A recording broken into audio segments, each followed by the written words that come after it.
Please don't feel like you need to buy a $900 camera. Don't feel like you have to buy 17,000 lights. Don't feel like you have to buy the $100 editing system. You have to learn that people's audience retention, people's attention to a video is going to be a lot shorter. You think someone's going to stay to the end. They're not. So you have to find the most important clips, put it in the beginning, shorten the intro, don't have an intro at all. Have something that you think is going to hook someone. I always have an unconventional setup when it comes to filming videos because half the time I don't use a tripod. But anyways, hi, welcome to the channel, or welcome back to the channel. It has been officially 6 months of me posting on YouTube.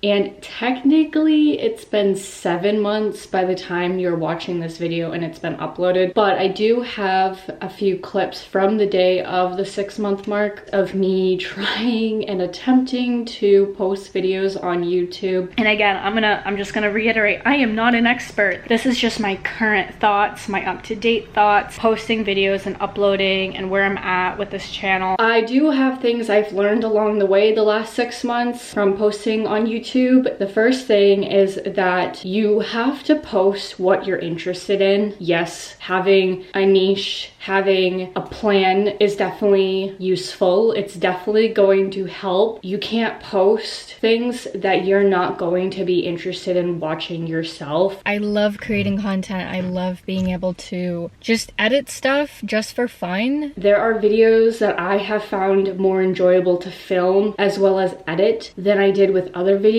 And you have to do it out of enjoyment. You can't just start a YouTube channel and start posting videos for no other reason. I mean, maybe you can, but at least for me, the realm that I take my channel consists of beauty, fashion, life stuff, so lifestyle, I guess. And that's a big umbrella, but that's for me to learn on what I find more interesting. Now, I have come across that some of the videos that do well are more of the closet clean out videos. I did one that was like, what's in my bag? Those things have done really well considering everything else that's on my channel, and you kind of learn from that. Number two is that if you don't enjoy things, what's gonna happen is you're gonna have procrastination. I find I have a lot of procrastination when it comes to the editing side of things. A handful of videos in one day and film it if I really want to, but it's gonna take me days, weeks, if not months to put out all the videos because I need to edit them. Now, you could set up a video in a way that you don't have to edit as much. Someone who's getting used to being on camera and talking to a camera,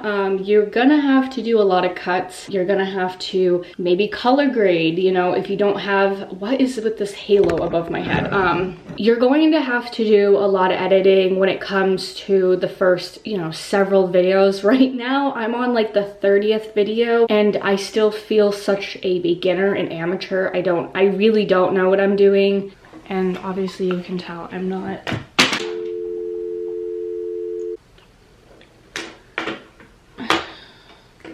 an expert. And that's okay. You don't have to be an expert on doing something before you start. And that's something I had to learn. I had to just stop feeling that way because it took me years to just hit record. And on a random day, I hit record, inserting clip here. I can't believe I'm just gonna post this, so yeah, these were the reasons I actually started. It wasn't planned, and I know that there's a lot of advice that you just have to plan it out. You have to write a script. Number three, you are gonna feel uncomfortable on camera, at least slightly, if not a lot, because it is an unnatural feeling to just talk to a camera. Maybe some people it comes naturally or they've done this maybe through other different social media apps, but just talking to the camera lens, whether that's a camera, a phone, it's really unnatural, and especially when it's a pre-recorded video. It's not a live stream and there's no one there to kind of like keep the conversation going. And I know that I did say like, yeah, there's impromptu videos that really do get it started, but you do have to have a plan, and that helps when it is coming on camera and you know what you're saying. And it doesn't have to be a script, but if you want to write down some ideas, great, you can reference that. And that's why the editing comes into place, because then you can look back and be like, okay, what points do I want to make in this video? And that kind of helps ease that like uncomfortable uncomfortability and the unfamiliarity when it comes to being on camera. I just found that me having an idea of kind of something I was gonna be talking about, or the subject in the video, made it a lot easier. And the more you do it, the more it just gets easier to deal with, and you don't feel as weird about it. Now, I'm gonna say vlogging is a whole different story for me. I've only done a few so far, and I'm still in that uncomfortable phase of vlogging. So I guess I'm referencing like a sit down video, and vlogging might be what works for you because at least you're out and about. There's things and topics that are coming your way because you're walking around and you're going somewhere, and there's an adventure, a journey, you're showing a day in the life, or you're going on a trip. There's something to talk about and do, and you can do that, and that might actually be easier than a sit down video.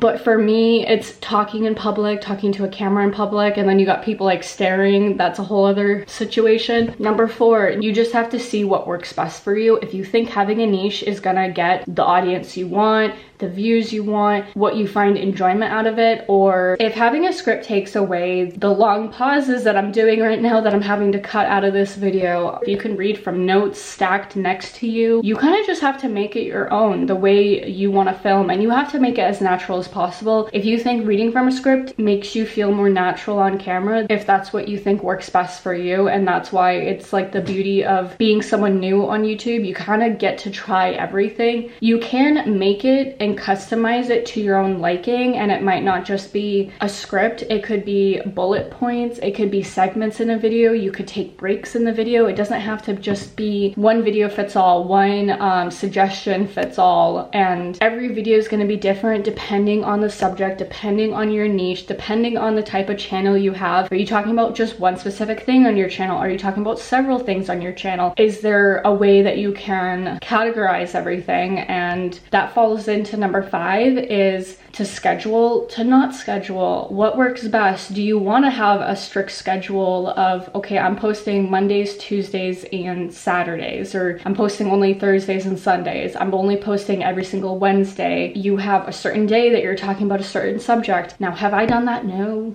No, I have not done that. That's something that I would love to work on. I don't have that figured out. That's something I feel like would be really beneficial, is to have some type of uploading schedule with something that my channel is referencing all the things I do. It's a lot of random stuff, and that's because I'm like learning what I find more interesting to film. And yes, you kind of have to have what the audience finds interesting, and you kind of want to see if there's feedback from that, right? But if you're such a small channel and there's not a lot of people giving you feedback, being able to try all those things and having that schedule, then you're able to kind of learn from that. And that kind of falls into number 6, is try to get people to give you feedback. If you can find someone in your life to give you feedback, if you want an unbiased take of feedback, maybe write a community post. Have I done that? No, I should read the comments. If people comment, see what they say. Who dislikes the video? Who likes the video? You check out your analytics. You look into what you think is working best on your channel. And again, that's why I reference like trying a bunch of things in the beginning, because then you get to see what's working and what's not working. You might not even have an audience yet, but just people that are randomly clicking on your video that YouTube is suggesting. If people are viewing this, are they liking this? Have they watched the whole thing through? When did they drop off on the video? What can I fix? Number 7 is my first video. Again, it was an impromptu, unplanned. I didn't even think I was gonna post it. I literally was just filming just to see what it would be like. I should have brought it down my neck, but I'm wearing a white t-shirt, and again, I wasn't prepared to do this. I'm just gonna go for it, because I'm just gonna put it out there. And so when I set up the camera, it is not the way I would have set up now. How I edited that video is not the way I would have edited it now. My description box, you click on the description box, it's completely changed from when it was in the beginning. I try to put more information on there. I try to make sure I have certain keywords. The way I would have titled the video was completely different. I ended up changing the title multiple times and the thumbnail multiple times. And the way I was doing my thumbnails in the beginning is not how I do my thumbnails now. And you just learn from what your previous videos are and see what you can change. I try to change something every single time, and that kind of leads into number 8. We'll change something every single time in a video, even if it's something so slightly, just to elevate the video. If that's layering videos on top of each other, if it's a transition I haven't done, is it I use different sound effects, the way I outro the video, is it something where I don't have an intro at all? Like I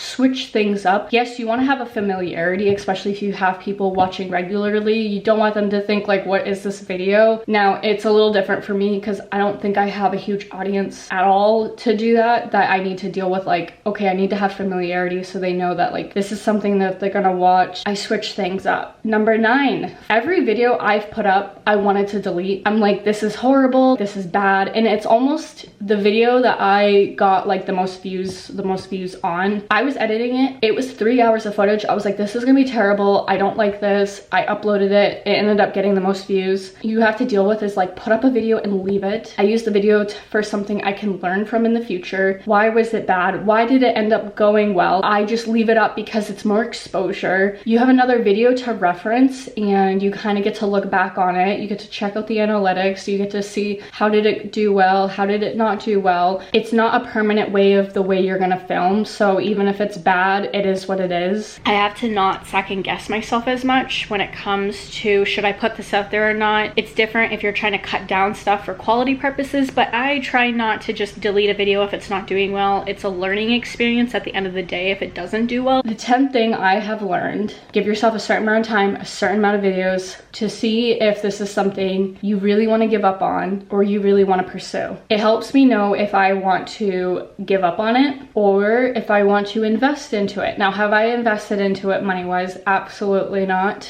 No, I'm not there yet. Have I wanted to give up on it? Yes, 100%. And that's why procrastination kind of falls back into that whole realm. But if it's something I don't want to do, I don't want to do it. You know, you got to treat it as a hobby. You have to treat it as something that you're as consistent as you can be, but you can also not put so much pressure on yourself because, you know, you want to do it for you. If you stuck around for this bonus, I go on my notes out. You can write it on a notebook, whatever you want to do. I will just write down ideas for someone who doesn't have a niche per se. Or if you do have a niche, think of your niche, think of some umbrella things that you talk about within your niche and kind of go into, okay, what have I not covered? Is there something I could go back and do an update video on? And if it's not about a niche, you could find similar videos that are kind of similar and then relate it back to your own niche. Even if it's not about, you know, the exact niche that you're in, you could, you know, find ideas within that. But for me, I go off of like, okay, what's the time of year? Okay, it's October, it's September, it's November, whatever it may be. What do I want to do in that month? What do I want to publish in that month? And you kind of set up a schedule and you write down, okay, this is what I want to put out. And it kind of helps you stay a little bit organized, even though this is coming from a very unorganized person when it comes to uploading videos here, but that's something I have learned. And also, just if you can film on your phone,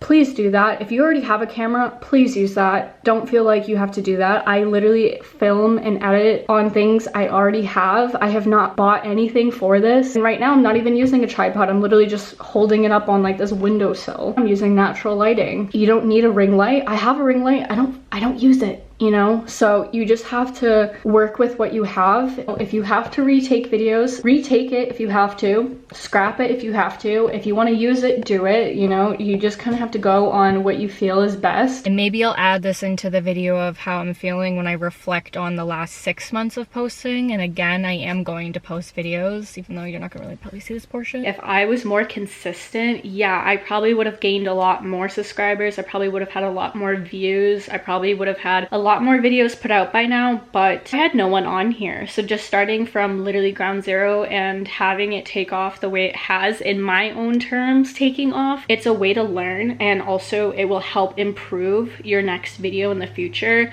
And that's something I'm always having to remind myself, and it's really helped me in the long run. That's just been my experience. I just really wanted to document my experience the last 6 months of posting on YouTube. So if you found this video and you've clicked on it, thank you so much for checking this out. Anyone who has subscribed and is watching this video right now, thank you so much. I really do appreciate it. I appreciate you, and I hope I see you in the next one. Bye.